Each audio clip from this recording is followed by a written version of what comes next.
Lions showing pressure. Double A gap look. There they come. They're bringing the house. Prescott in trouble. Alim McNeill leaning on him and dropping him. Oh, 54 came through there and said, not today, Dak. Welcome back to the Twentyman Huddle podcast. I am very excited to welcome in the newly re-signed defensive tackle, Alim McNeill. Alim, big week. $97 million, a 4-year extension, $55 million guaranteed. I see the subtle smile there. Has it come almost a realization yet that $97 million, $55 guaranteed? I don't think I ever will. If I'm being honest with you, I don't think I ever will. Honestly, I'm speechless. I'm lost for words on it. I don't know what to say or what to do, but I'm definitely grateful. I'm definitely thankful. All the hard work is paying off, and it's going to continue to pay off. We're really just getting started. But that's huge, and I appreciate the organization. I appreciate everybody, mom, dad, everybody that's supported me throughout this journey. So, yeah, I don't know what to say about it, but it's great. Is it a weight lifted off? And I know we talked, in the spring, and you said, look, I'm going to deal with football. That's why I have an agent. That's why I have business people that deal with that part of it. But when you get the call, when they say, hey, this is done, is it just kind of a weight lifted off the shoulders a little bit that now football is really all you need to focus on? Yeah, I mean, I'd be lying if I said it wasn't a weight lifted off. I wasn't that in tune with it, because I told just my agents to handle it. But in the back of my head, that's, how could you not think about that? But I was locked in as could be, and I feel like that's what helped me a lot for these last couple of weeks as well. But I feel like it is a weight lifted off for sure. Talk about your performance last week. 7 quarterback pressures, 2 sacks. I mean, you were all over the place. What was the mindset going into that game, and how do you kind of transfer that production now to Sunday in Minnesota and then weeks forward? The mindset was to get off the ball. No thinking, no worried about what's going on. If you get off the ball, everything will solve itself. And that's just going to be my mindset going into every one of these weeks. It's to just get off the ball, get your hands on people, and get off blocks. Because if you do that every play, you have a chance to be able to do anything you want in the game. So that's just what my mentality was get off the ball and win this football game. You guys played such complimentary football, all 3 phases against Dallas, blowout win there. But did a little bit of the wind come out of the sails a little bit when 97 went down, and you kind of knew the severity of that? And how tough is that as a player on the field to watch a guy that you go to work with every day, that you're with, that's almost has to feel like family, be on the field like that, dealing with that? Yeah, it's very tough, especially someone like Hutch. And I'm not going to just say, for anyone that would be significant, but someone like Hutch, the amount of time work that Hutch puts in is almost second to none, to be honest. Like, there's not too many people that's doing more than he does. And to see that happen, it does suck. It does suck really, really bad. When it happened, I was just hoping he would just get on up. But Hutch will tell you it is part of the sport, but it's a violent sport we play, but that does suck to see stuff like that happen to people who put in so much time and effort to this. I just wish nothing but a speedy recovery to him. I know he's going to come back probably even better. So it does hurt to see that, though. How much confidence do you guys have that you can fill some of the void? You're not going to be able to replace 97. You can't. I mean, he was on his way to probably being the defensive player of the year, But how do you fill, a portion of that, a good portion of that production? Obviously, I think guys like yourself in the performance that you had last Sunday, if you can continue that helps a lot too. But you confident that you have the guys here and the defensive coordinator that can help figure it out, and you guys will be fine? Oh, yeah, 100%. I believe so. More than now than ever, we're just going to have to lean on each other. We're going to have to play a lot complementary football. We're going to have to be in good chemistry. Everything's going to have to be firing. And I believe that we can do the same things that we've been doing. We just got to rattle quarterbacks, get pressure back there on run plays. So I do think we have the guys. We have more than enough to be able to do that. We just got to play complementary football and make sure that we know what we're doing out there. So. What jumps out Sunday about Minnesota? As far as a team or offense, I think offense. To me, offensively, what jumps out is they kind of do a lot of. There's some throwback to them a little bit as far as offensive wise. They'll drop back and dot, where they just have a regular quarterback under center, running back behind. Not many teams really do that too often nowadays, but they do a lot of drop back and dot with 2 backs. They do a lot of full back sets and the running back. So they do a lot of different things, and they have some dynamic receivers. They have some good playmakers. So some things jump out to them, but our plan is always to be able to attack, and that's just what we're going to do. We're going to get off the ball. We feel like we match up better, so we're just going to play football at that point. All right, 2 non-football things. First, I wanted to ask you, the strongest guy in the team. I've heard that you are on that list. It's a subtle smile. DJ Reader has come to town. There's some other guys that are you still the strongest guy on the team? In my head, yes. In my head. But realistically, it's probably Chris Smith. Really? Yes. Chris Smith could probably Chris can throw around some weight? Chris will probably bench about 515, 520. Really? Do you guys even max out anymore? Chris does. Really? If we could max out 500, I'd probably max out too, right? Throw that around a little bit. 500? Yeah. I don't know. 500 might throw you. Oh no, 500. That's a lot of weight. And how much have you ever maxed out? 475. 475. That's the most I ever maxed out on the bench. Yeah, that was in college. So now, I don't know, probably about 465. Just because we don't do that as much, maxing and stuff. Chris easily hit about 520. Really? 515, yeah. He's up there. I can't lie. And then $97 million, does that get you a pretty nice new music studio now? We'll see. I don't know, though. I don't know if I would have dropped that much on the studio. It ain't my career, but I don't know. We'll see. We might make a couple upgrades. Might get a new mic or something, but nah, not a whole studio. How much you guys looking forward to this game? It's obviously a huge one. Division matchup, but 5-0. This is a great NFC North, 5-0. You guys are 4-1. Green Bay and Chicago are 4-2. These are important. Now, how much you looking forward to Sunday? 100%. We're looking forward to. We're super stoked for Sunday. Super excited. These are the games we live and play for.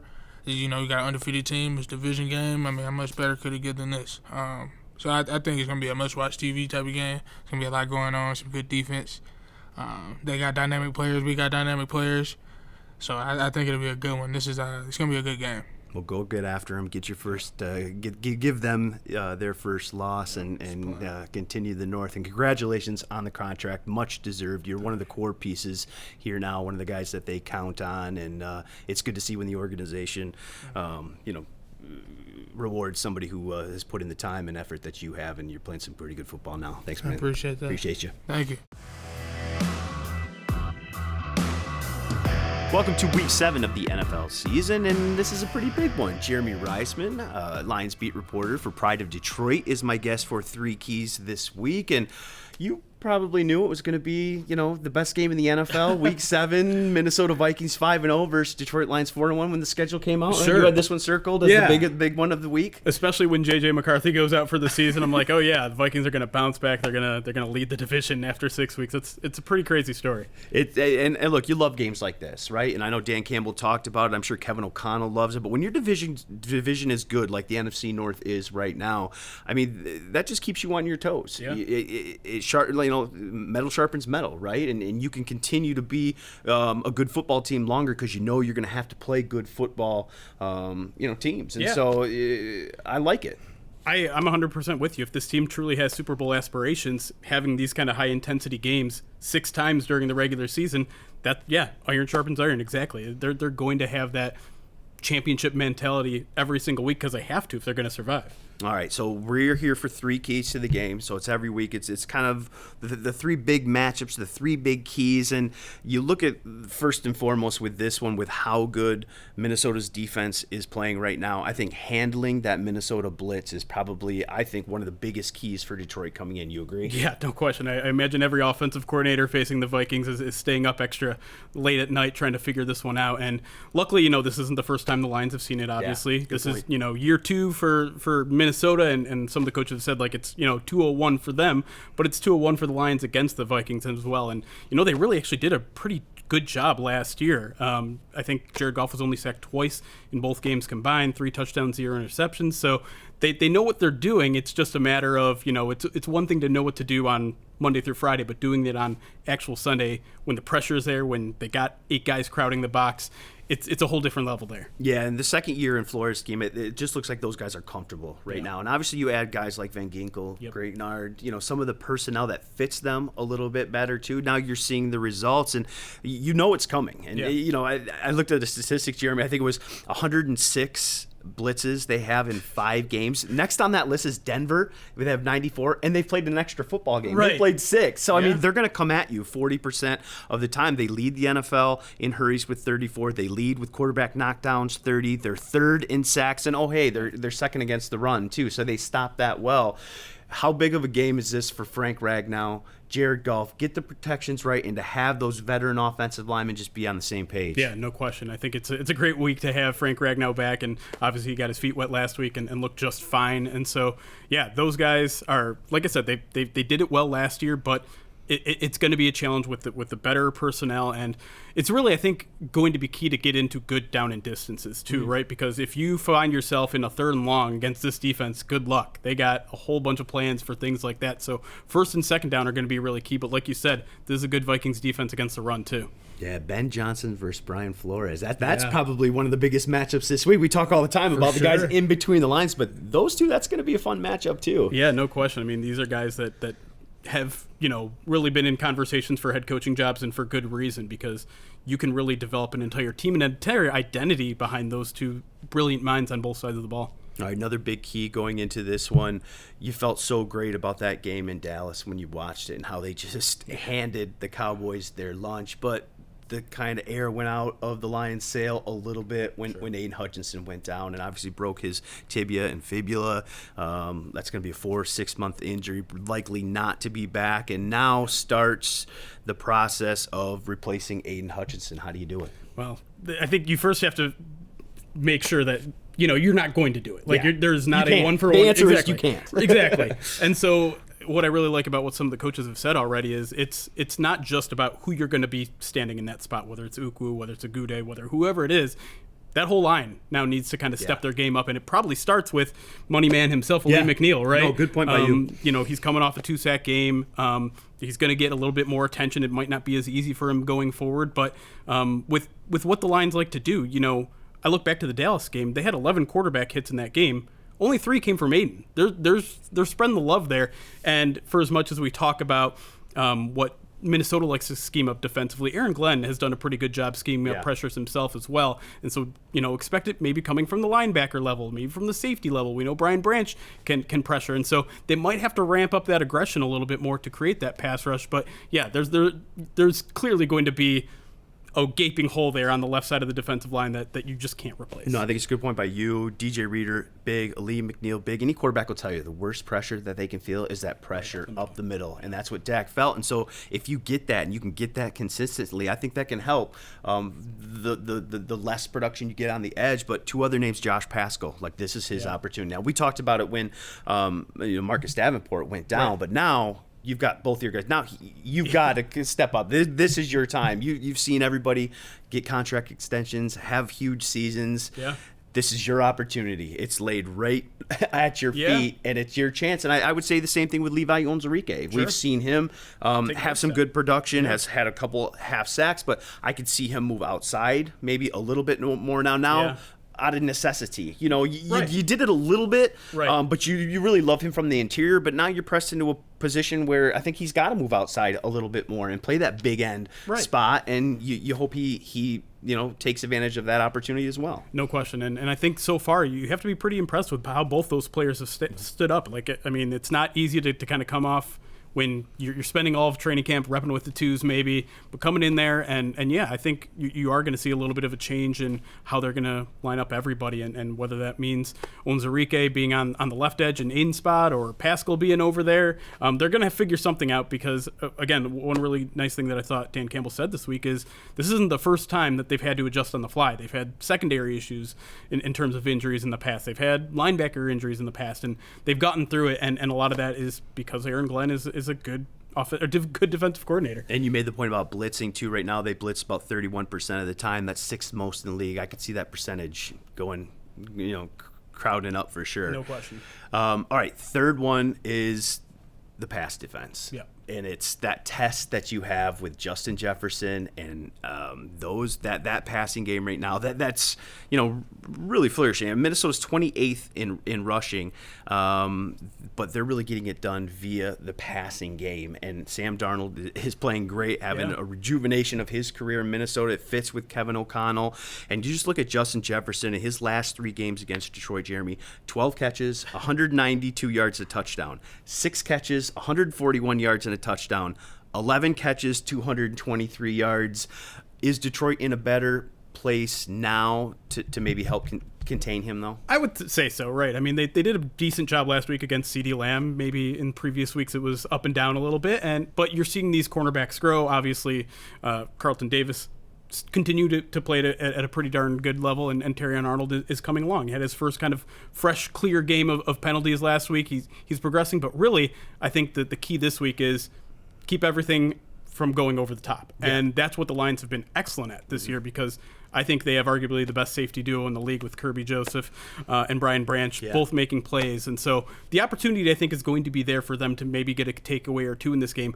Are you going to stop Justin Jefferson all game? No, you just aren't. He could very well have another 3-digit receiving yards game, but the matter is, let's not make those 10, 15-yard gains go into 20, 30, 40-yard games. Do you feel better about it coming off the Dallas game? Because Dallas went into that game last week number 2 in passing. CeeDee Lamb is obviously a guy who is just like Justin Jefferson, known as one of the best, and Detroit really shut it down in all regards. I don't know if they can do that in Minnesota, because I just trust Kevin O'Connell in that system a little bit more, but it makes me feel a little bit better watching what they did last week to that Dallas team, and though that personnel, that they're in better shape to do it this week. No question. You do obviously have to worry about Jordan Addison too. I think he's a guy that is very much a guy that's going to challenge them on the boundaries, and then we'll see maybe we see TJ Hawkinson in this game too, and that's kind of a new challenge. The Lions haven't faced a ton of really good tight ends so far this season, so I think that's an additional challenge that the Vikings are going to pose this week. First 5 games for the Vikings, 6 different players with a receiving touchdown. So we talk about Justin Jefferson, but they move it around, they spread it around. Also got Jalen Naylor there, who's played pretty well. So it's a great test for this Lions secondary, but I think we both agree. I think they're better equipped to do it. Hopefully they'll have Carlton Davis, who's dealing with an injury this week. We'll know more at the end of the week if he's going to be available to play. But I thought you made a great point with the safeties. With Kirby and Brian, that just makes me feel so much better about this secondary. I think Brian Branch is playing at an all-pro level. If he continues this pace, we could have an all-pro safety. I mean, it's almost like you could have 2, because obviously Kirby's got 4 interceptions. He ends up with 10 interceptions, right? But I think just the fact that Brian Branch does everything, right? It's the deep coverage, it's the coming down and covering a tight end if he has to. It's being strong in run defense, and then also adding an extra development to your pass rush, right?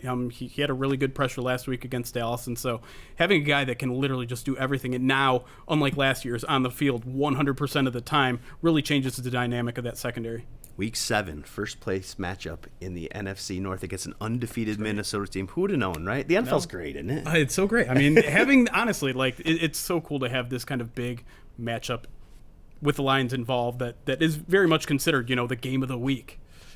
It should be a fun one. 1 o'clock in Minneapolis. Good road test for Lions early. He is Jeremy Reisman. You catch everything he does on Pride of Detroit. Does a great job over there, Jeremy. Thanks for taking the time. Appreciate you. Appreciate you, man.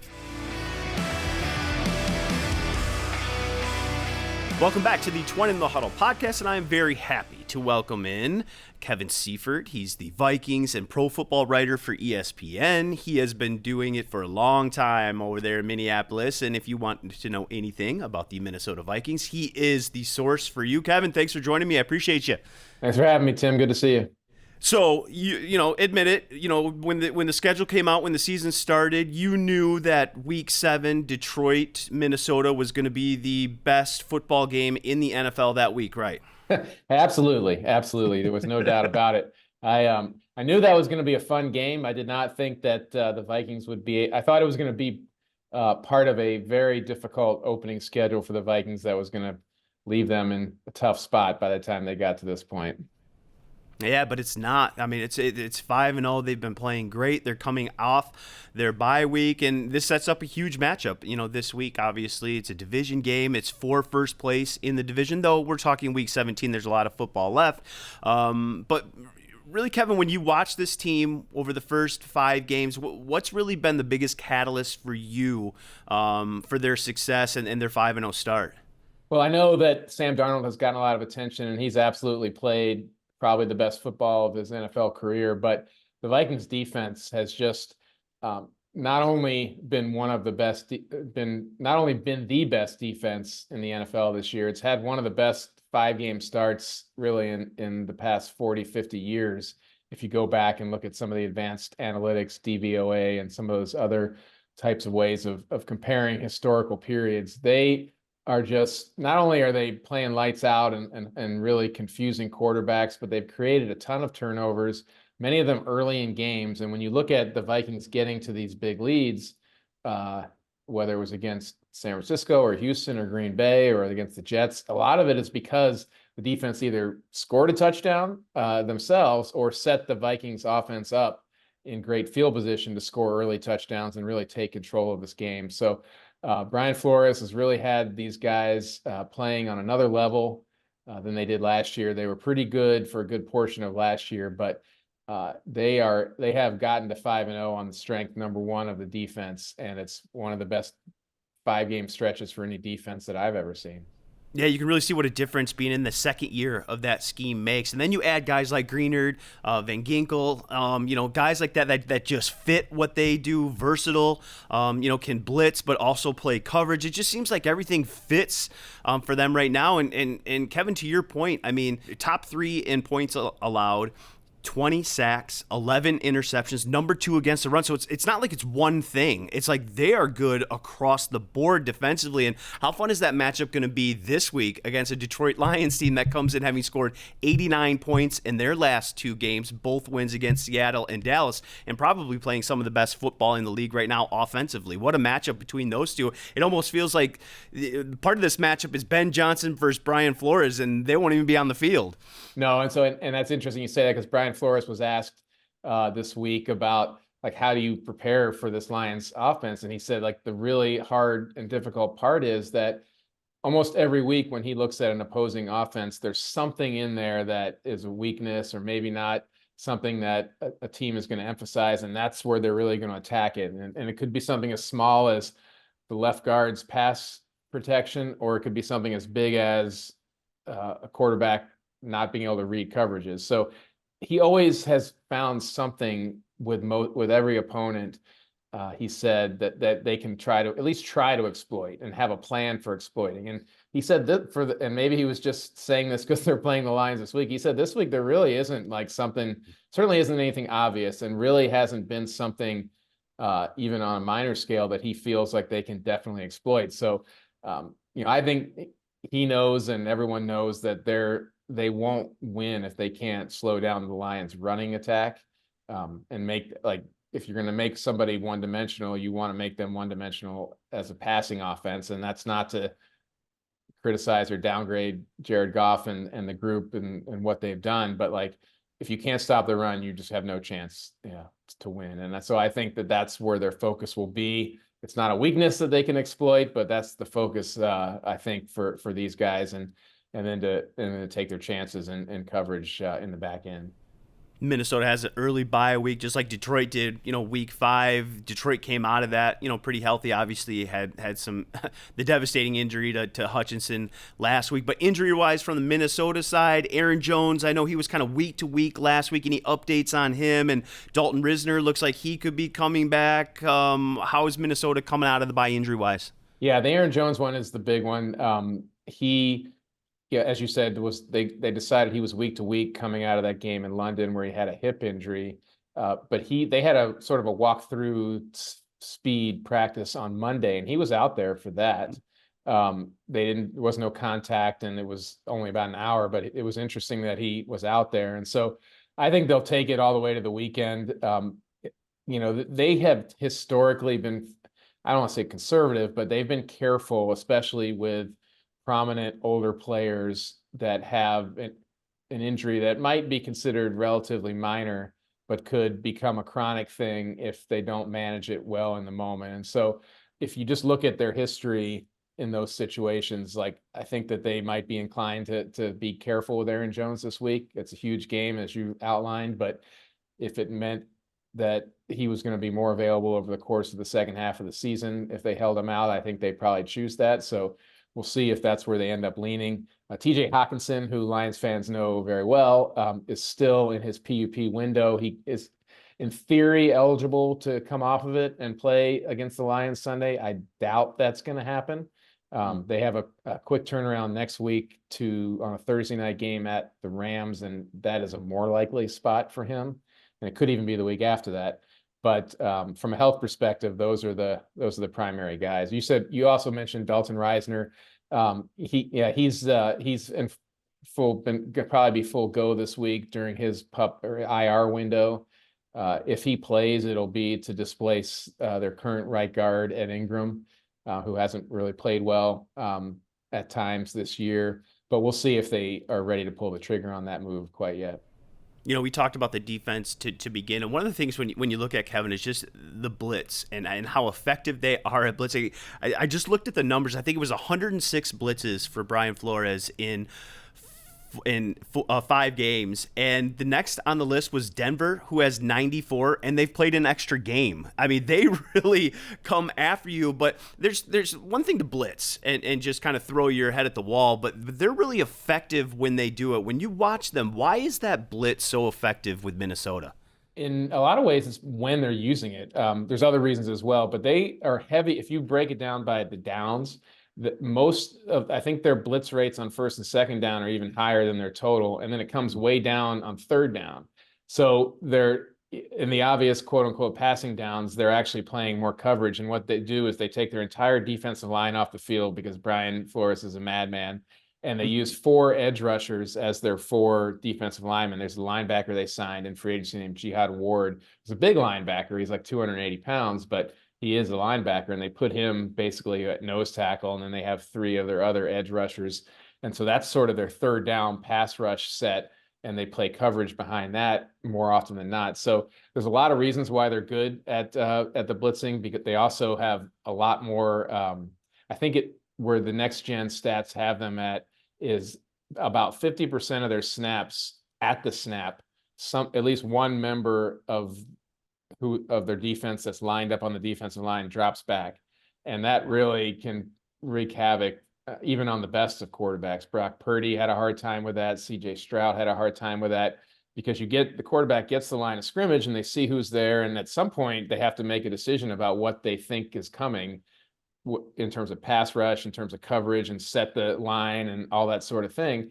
And then boom, at the snap, somebody drops back or somebody replaces him, and that's not There's a guy you didn't account for. Yeah, or you accounted for him and you didn't need to, and so you thought he was blitzing, and you have a guy who's set up to block him, but he's not there, and then you're sped up and you think you have to throw, and the guy that would be your read is open, but because you're so discombobulated, and this happened to Brock Purdy a lot, you just don't you're off on your timing and rhythm. And so those are not things that only the Vikings do or only Brian Flores do, but the frequency that they do it and the variety in which it could be any of those 6 or 7 guys or even 8 guys that might at one point be on the line of scrimmage prior to the snap just has really made their blitzing effective, the timing of their blitzes, and really left quarterbacks, especially early in games before they can kind of get their feet underneath them, really at a loss to do the things that modern NFL quarterbacks have to do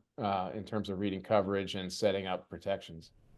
A couple more for you, Kevin. Again, I'm talking with Kevin Seifert. Does a great job covering everything Minnesota Vikings for ESPN.